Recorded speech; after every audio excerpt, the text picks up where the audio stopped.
Johnny? Hello, hello. Hey, Aloha. how are you? Aloha, I'm well. How are you? Aloha to you. Sorry about the time. We went a little bit over, obviously. It's entirely fine. Don't worry. Okay, great. Thank you so much for taking the time to do this today. Oh, Really. my pleasure. I love Le Pacte des Loups. I love Brotherhood of the Wolf. So I'm honored. Thank you. It's a big deal for me because I think I've been a fan for without wanting to channel your character in John Wick 3, but I've been a fan for a long time. I Oh, think thank you so much. Thank you. probably going back to Crying Freeman, the other movie that Oh, you made with Christophe Gans. I appreciate that. Thank Which you. was a big deal when it came out, and then Drive was massive for us too Oh, when it kind of came out too. But today, thank- yes, we're gonna thankfully talk about Brotherhood of the Wolf, All right, let's which do it. I've recently just rewatched because it's had such an incredible restoration. I Oh think they no. did the restoration in 2022, Okay. so I've never seen the movie looking as good. Wow. And it was a treat to revisit it. It looks incredible. I mean, it looked Oh, incredible when it fantastic. came out, but the Yes. restoration is really very, very wonderful. So Oh, fantastic. And you do know that our DOP on Brotherhood of the Wolf has also been shot John Wick. Oh, John well, Wick. John Wick Yes, 2, 3, and yes, 4. Eh? yes, yes, yes, Dan exactly. Laustsen or Dan Yes, Dan Laustsen. Laustsen, the incredible Dan Laustsen. Yeah. And was Brotherhood your first time working with him? Brotherhood was, yes. Brotherhood was the first time. And then we shot another movie called Nomad in Kazakhstan. Oh, And wow. then John Wick 3. So Incredible. I've He had did the an great amazing honor. job. Yeah, Thank you. I'm not. I know that Yeah. Christophe Gans was involved with the restoration. I'm not too sure if Dan came back in, but it looked almost like watching a new film. It was Wow, the last really? version. Oh yeah, really incredible. I think they went back to the original negative, so everything's been restored. I think they touched up some of the visual effects, but it looks absolutely so sumptuous, really magnificent. It looks Wow, incredible. okay. I'm going to have So, to order one. yeah, no, do definitely do. I was Okay, curious great. how you shot in France predominantly, didn't you? Yes, yes. Predominantly in France, and then we shot a little bit in England. But I believe those scenes were only in the director's cut Okay. on And the ship and all mostly in interiors in England? Was it kind of like some of the that. sets? No, Or? it was actually on location again. Oh, wow. Big Okay. boat, and you know, at the harbor. Hmm. Yeah, Do you remember how long you shot for? I think all in all, I was in France for about 5+ months, Yeah. Wow. and loved it. It was amazing. With the exception of one day in the studio, everything Hmm. was on location. Yeah. So it was just, I love nature, and I loved the story. I loved everything about it. So just being out there, really just being present, um, is all I kind of needed to do. I mean, having prepared for the role, but just really being present. I didn't have to pretend I'm looking at this or that or feel this or that. We were there. We had the elements. We had the benefit and the advantage of the elements, you know. Um, yeah, and the animals. Hmm. Um, the atmosphere actors were all dressed in costume. It was incredible. It was incredible. An incredibly lavish production, really, and I think Yes. still holds up. I mean, I think if you told me that the movie was shot 2 years ago, it would still seem believable. I still think it kind of really Wow. holds up. It looks incredible, and I think Wow. the action sequences particularly still Yeah. also really hold up. And Oh, I was curious how much you were involved in, because obviously you'd worked with Christoph Gans before, and how yes. much he allowed you to shape the character of Manny and really kind of bring an awful lot of the elements to that character from yourself, Oh, um, maybe in relation to some of the martial arts and the action, because it's very curious watching you over the years where every single character you play seems to be defined by slightly different movements, slightly different oh, action. It's almost like thank you're. you for noticing that. Thank Uh, you. Yes. I was No, curious if it's something you shape for each character. absolutely. I appreciate that. Absolutely. I feel like I mean, for me, the story and the character dictates how, the character moves. That's how I never wanted to do the same moves, in every show. I like playing different characters. And so for Manny, we had the choreography, but Christophe is very open and very collaborative. And so, instead of straight legs and stances, so to speak. Manny he's a Mohawk Indian. He's Native American.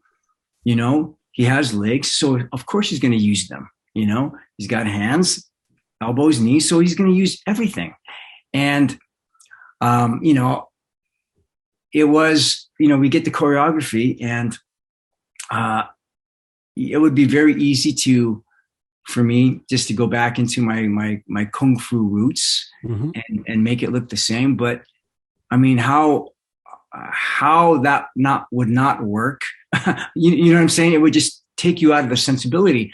But all I had to do was just dirty the moves up a little bit, cut the angles and make them rounder, instead of a locked out front kick, boom, just do that, just as opposed to this, you know what I mean? And none of that, just, he hits and then he's ready to go again.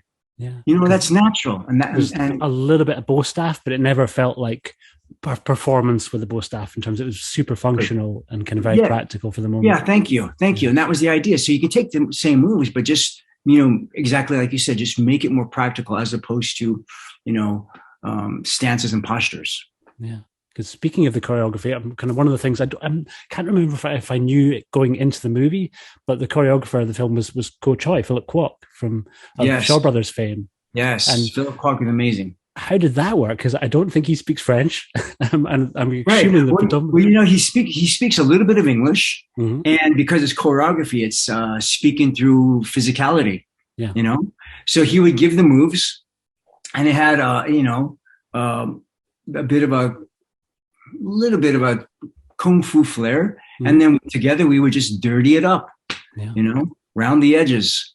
It was a joy to work with him. There's kind of three, sorry to cut you off, but there's the sort of three kind of main sort of action sequences over the course of kind of Manny's character arc in the film, but all so different. I mean, that first one in the rain is kind of visually so rich, but then as they move on, they start getting increasingly more technical. So we get the kind of almost, there's like if you know the Jimmy Wang Yu movie, The Chinese Boxer, there's almost like a condensed version of that movie when the girl ends up basically inadvertently dragging you into this series of increasing challenges with different kind of martial artists. A couple of some bagpipes there too, with the two kind of female fighters and stuff. Yes, exactly. And then when the stakes are at their highest, without giving away kind of how things unfold, but that third kind of big action sequence in the catacombs, when literally you're down to a loincloth at that point, which can't have been easy, really, because I think that's when some of the hits are the hardest, and it seems like kind of the choreography is at its most fierce in that. Yes. Kind of third line. And it was a little bit cold. I was gonna ask. But the good thing is, we worked hard, and we were taking hits, and so your adrenaline's going, your body heats up, just the movement. It was so much fun, Johnny. The whole thing was fun. It was challenging for sure, but I think all of us, I'm going to speak for all of us, I could be wrong, but I think we knew that it was something special. I think we knew it was something special. And I remember the opening fight sequence, that we shot for about 2 weeks on that one. And, we have those trench coats, and underneath the trench coats, we had wetsuits on because we had rain machines going on. You know what I mean? Constantly. Yeah. And it was, on a hill, and it was muddy. So very challenging. But again, we had the advantage of the elements. And even if we were even if we were tired or whatever, we were forced to be present, which made it real. Yeah. It made it all real. In that one, there's certain moves that I do with the bow staff. And if I didn't place it for real, I was going to go slipping and sliding, and it wasn't going to work. So it was full concentration on everyone's part to make those things work. And I think, if you say it, you think it still stands up, I appreciate that. And I think it's probably because most of the things we do in there are practical. Yeah. It's not CGI. Yeah. We're really doing it. And such an incredible character introduction. I mean, it's so full of atmosphere. And I think the fact that you're so hidden by the costume, it kind of adds to the mystique. And it can't have been easy doing the moves in that big heavy coat and really limited visibility, because you've only got like a little gap that you're kind of seeing out through. But it's so cool. I think kind of it's nice that you, as you sort of stage through, the different layers of Manny are revealed over the course of the film. Where I think you're right. You know, I mean, his character is revealed, and so is his body. But yes, that trench coat, the hat, that soaked up the water and the mud. Yeah. You know, it was very challenging for everyone. Yeah. And how did you find, because there's almost, without making a maybe weird unintentional parallel, but it felt to me a little bit like a sort of French Hound of the Baskervilles in a way, the kind of the underlying story. I'll come again. A what? Almost like a French Hound of the Baskervilles, like the Sherlock Holmes story. So there is a sort of Sherlock Holmes and Watson element. Yes. To your leading man, and you're in a way playing a much more martial arts enabled Dr. Watson, kind of in a way. Yeah, so, I agree. How did you get on with working alongside Samuel Le Bihan? Yes, yeah. He was wonderful. Yeah, he was. He was wonderful. Easygoing, very hardworking. Mm-hmm. Focused, professional. I mean, he was great, and the whole cast was. Yeah. You know, it was Johnny. It was one of those dream jobs, man. Yeah. I mean, in France, we're on location. We have Christophe, Gans at the helm, Dan Laustsen as our DOP. A fantastic story on location. Yeah. You know, amazing. No, it was an absolute joy to revisit. And while we've mentioned Dan again, we should jump in, because I know that you've got a bunch of these to do today. So I kind of don't want to keep you for too long, but I would be remiss if I didn't briefly speak about John Wick. I'm an enormous fan. I see that right there of those movies. And so we could talk very, very briefly about John Wick 3, because you kind of had to step in right at the 11th hour for that one, didn't you? Yes. You know, I had met with Chad. Let's say sometime in, I can't remember, February or March, something like that. Mm-hmm. And he invited me to do a cameo, in the Morocco sequence. Mm-hmm. And then I get a call, I guess in June. I get a text on Sunday, and he said, "Hey, Dacascos, give me a call tomorrow." Great. So I wrote him back, and then of course I called him on Monday morning. He said things have changed. He and Keanu would like to invite me to play the lead good guy. Of course, I said yes. I asked him when he wanted me there, and he said tonight. Mm. So Monday night, I flew from Los Angeles to New York, got there Tuesday morning, shaved my head on Wednesday, and was shooting my first scene on Thursday. Wow. Okay. And I was learning the character and the dialogue and the story and the sensibility day by day, scene by scene. And it was absolutely one of my favorite characters that you've played. I think you brought so much and so many colorful characters across all four of those movies. I think Zero really stands out. I think almost certainly as the most physically capable person that John Wick goes toe to toe with, but also in terms of what you bring to the character. I would love if Chad, if he's somehow listening and wants ideas for prequels, I'd love to see the story of how Zero ended up running that sushi stand. Thank you. It's so good, and really, I think appreciate that. It's amazingly rich characters. Wonderful, really wonderful. I appreciate that. Well, I the character, as you see him in the movie, is really because of Keanu and Chad, because they didn't have to use those takes, of course, of that version of him. We had a lot of other takes, and that's the one they wanted, and I'm so grateful because I like the sense of humor and the passion and love that he has for Wick, for John. Yeah, it's really cool. And it's like it's the thing that kind of makes all their scenes together so rich and so much fun. And you could tell you were having an absolute blast there. Well, I told Keanu, Zero's love for Mr. Wick is Mark's love for Keanu. And I think I embarrassed him. And I thought, oh, no, oops, sorry, Keanu, but it's true, No, it worked so well, and I think really nice for me as a big Raid fan, also kind of seeing you being ably backed up by Yayan and CSEP as well. Oh yes, yes, those guys. Holy smokes, are they talented, right? Yeah, yeah, I so mean, fast. I saw Chad asked Keanu, Sep and Yan Yan to just improvise, just play around some jujitsu moves on, ground grappling and stuff like that. And all of a sudden, I see Keanu, Sep and Yan Yan on the ground, and they're just playing as if, but everything's improvised at the moment, and the most amazing fight scene. And I thought, I wish they would have had cameras on that, because Keanu's done so much training that he's well versed and he can flow. And Sep and Yan Yan, of course, are literally masters, and they were just going at it, and it looked phenomenal, phenomenal.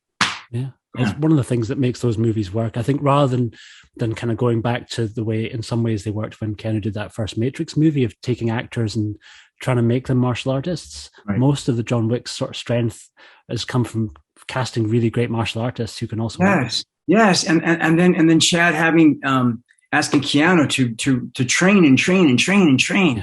Yeah. I mean, he comes with all the his action movie experience, and then doing the Matrix. And then, from what I understand, and I've seen on the YouTube videos, Chad had Keanu training literally for months as a real martial artist. Yeah. So, Keanu knows what he's doing. Yeah, at this point now, I had bruises on my I had bruises on my arms from him grabbing me, and I had those bruises with pride. I wish they wouldn't have gone away. I'm like, this is Keanu Reeves right here, No, but Keanu knows what he's doing. Yeah, he knows what he's doing. Oh, incredible! Part of me would have loved to see you carry on and somehow be able to kind of come back into 4, maybe kind of backing up Donnie Yen, but really happy that you kind of got in there, and it was kind of such a treat for me, kind of seeing you come into that world. Really, it's been thank you, man. It's been wonderful. Really, I appreciate that. And the other things that I've yet to see, but I'm excited to try and check out, like Blade of the 47 Ronin, which cool. I think it's only just about to, we don't really stream. I generally go for physical media rather than streaming. So I'm kind of keen to get a hold of the disc for 47 Ronin and kind of explore what you've done there. Thank you. And what's up next? Can you say?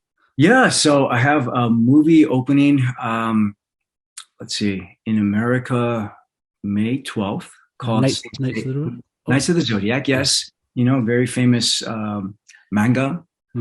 We did live action, and so that comes out May 12th.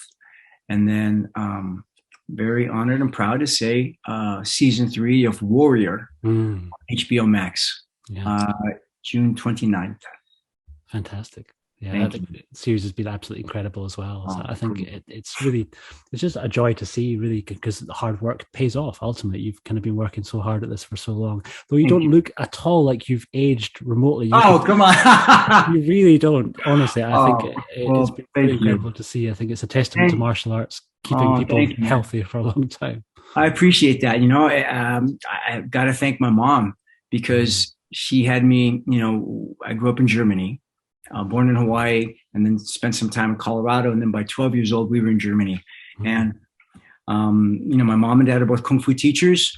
And my mom had me running the forest near our house Monday through Friday before I went to school. So, and she would go with me, and she'd always beat me, which was, as a young guy, you're like, well, a little embarrassed about it, but actually not, because I just thought my mom was really cool. You know what I mean? She was a fighter. She did forms. She was a student under my father, and she was great. One of the first female fighters to have a black belt magazine cover, wasn't she? Yes, exactly. Thank you. Yes, black belt magazine. Yes. So mom made sure that I had my conditioning, and I did my running and stretching in the morning before school. And then she was sort of the drill sergeant for prepping us for, for anything upcoming and getting us in shape for taking my dad's classes, So, but thank you. I do my cold showers, first thing in the morning. I do a cold shower, which is actually I mean, it's gotten easier over the years, but it's still difficult because you're standing there looking at the shower head, and you're tempted to turn the hot water on, but you don't. You do the cold, and you go. I do it on the exhale, right? And it hits, but 2 minutes later, you're feeling really good. So I do that. I run the hills with my dogs, hiking and running as much as I can. For probably 4 to 5 times a week, and then try to eat healthy and sleep. Sleep is really important. Yeah. And that part's the most challenging, because when you're traveling with the jet lag, just in the last 6 days, I was in Tokyo, New Jersey, and back to LA. Wow. Okay. Yeah. So it's a challenge. Yeah. Yeah. Well, you're wearing it very, very well, I think. Well, thank you. Well, you look like you're in great shape, though. I did martial arts myself for a long time, but I hurt myself really badly, and kind of had to stop maybe about getting on for almost 20 years ago now. I'll get back into it again, but I almost needed sort of spine surgery, and completely my own fault. I was doing a Kukso Wan, which is a Korean martial art with a lot of gymnastics, and we were training outside of class, so not under my teacher's kind of basically not under his eye, and just was trying to do a somersault, completely missed a crash mat and impacted on the base of my spine, and kind of messed me up for a while. So I think I'm still okay and still have full movement and stuff, but I do need to get back into training, and seeing you in incredible shape, still going strong, is a reminder that it's never too late. I need to kind of get back into it. Thank you. It's never too late, and you look very fit. So thank you. You're welcome. My hair will never grow back from. I've got a permanent zero haircut now. Hey, well, it works for you, man. I'll try and kind of wear it well. It looks good on you.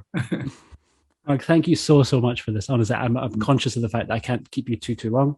Thank you. But my virtual door is always open. If you'd ever want to do this again, I would love to kind of have you on the YouTube channel and maybe have a slightly longer chat where we could explore some of the places that we didn't go to.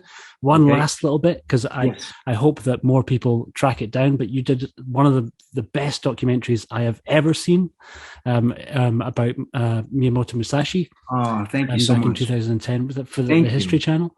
Thank you, yes. Which is still absolutely incredible. I maybe have rewatched that a dozen times, and it's an absolute treat. Thank you, Johnny. Thank you. Man. My Book of Five Rings always close. There you go. It's lessons to live by.